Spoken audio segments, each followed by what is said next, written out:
nous sommes face à un canular. C'est-à-dire que, en fait, nos universités, nos centres de recherche sont à la remorque d'un système international qui n'a rien à voir avec nos pays. Et nous finançons ça. La vérité, c'est que vous, parents, vous envoyez les enfants à l'université, vous êtes conscients qu'ils n'apprennent pas grand-chose d'utile. Mais vous êtes sous un chantage du diplôme. L'État, de son côté, n'a pas mis la créativité au cœur de son business model. C'est encore le modèle extraverti dont il a hérité. Et donc, du coup, sa jeunesse l'encombre. L'université fait un travail de garderie que nous finançons pour avoir la paix. Et ça, si vous prenez la santé, qui est quelque chose sur lequel nous travaillons, nous formons longuement des médecins qui, à la fin, ne savent que prescrire des molécules occidentales. Il est là, le diagnostic, c'est pour déterminer quelle molécule occidentale tu vas acheter. Les gens se forment, ils sont pharmaciens pour vendre les molécules occidentales. Toute cette médecine dite conventionnelle ne représente pas 20%. L'OMS même dit que 80% des Africains se soignent hors de cette médecine conventionnelle.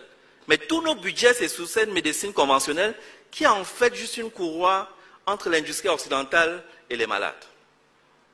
Donc, où est-ce qu'on se retrouve dans tout ça? Pourtant, on a un potentiel. Tous les médicaments se font à partir des plantes. On a une biodiversité extraordinaire. On doit pouvoir faire nos médicaments. On doit pouvoir construire nos intrants de santé. Qui peut faire la couverture maladie universelle en important tout? Ce n'est pas possible. Nos plantes ont des vertus et on le sait. On dit qu'il faut transformer localement. On prend le cas du bois par exemple. Mais le bois, rien que les écorces du bois, par leur valeur thérapeutique, peuvent nous rapporter 20 fois plus que la bille de bois que nous importons.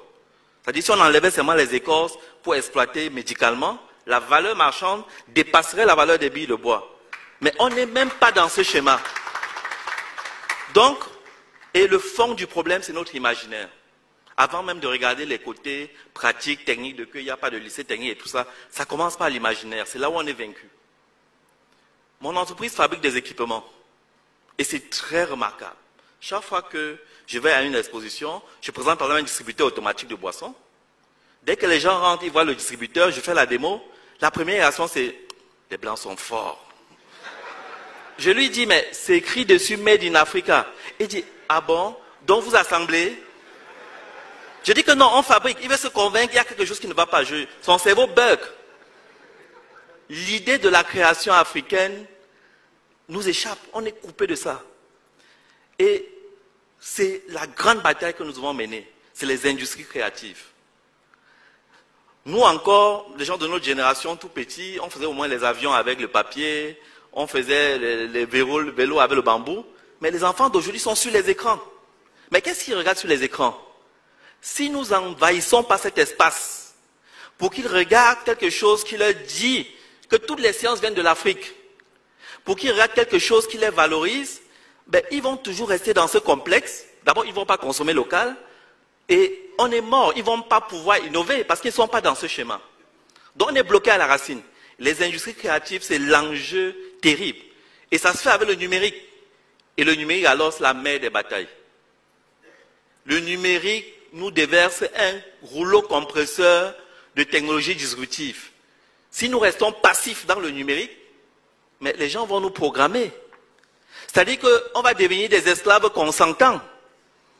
Parce qu'ils nous touchent dans les aspects cognitifs. Donc, c'est vrai qu'on a un petit retard. Internet n'est pas disponible partout. Mais nous allons vite. Il y a de l'espoir. Et notre population est jeune. Donc, le numérique peut devenir une arme puissante. Nous ne devons pas louper le coche du numérique. J'invite vraiment nos États, c'est ce que nous faisons à la Commission, à gagner au moins la bataille du numérique. Et puis s'interroger sur l'outil lui-même, l'université, et puis le cadre réglementaire. Le système est bâti pour que nous ne fabriquions rien.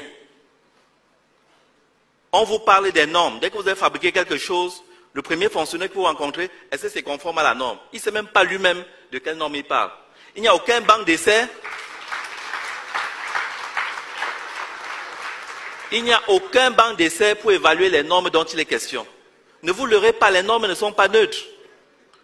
Les normes doivent être construites par les Africains en tenant compte de ce qui peut se produire localement et avec un minimum, il faut trouver le juste milieu entre la protection des citoyens et la possibilité pour les Africains de fabriquer. Ça ne se passe pas autrement ailleurs. Et puis on va faire évoluer les normes au fur et à mesure. Et puis la préférence nationale. Mais les autres la font bien. Chez nous on dit made in Togo, made in ceci. Mais après, tout fonctionnaire peut commander ce qui est importé sans problème. Ça ne marche pas comme ça. Les Blancs nous ont bien amenés à faire les études d'impact environnemental. Parce que leur problème c'est l'environnement.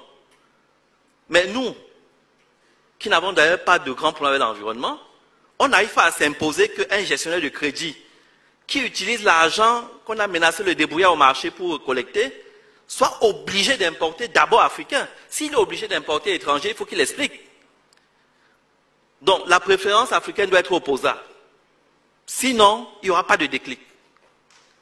Donc, nous sommes dans une commission où nous regardons comment on peut mettre les sciences et technologies au service du développement.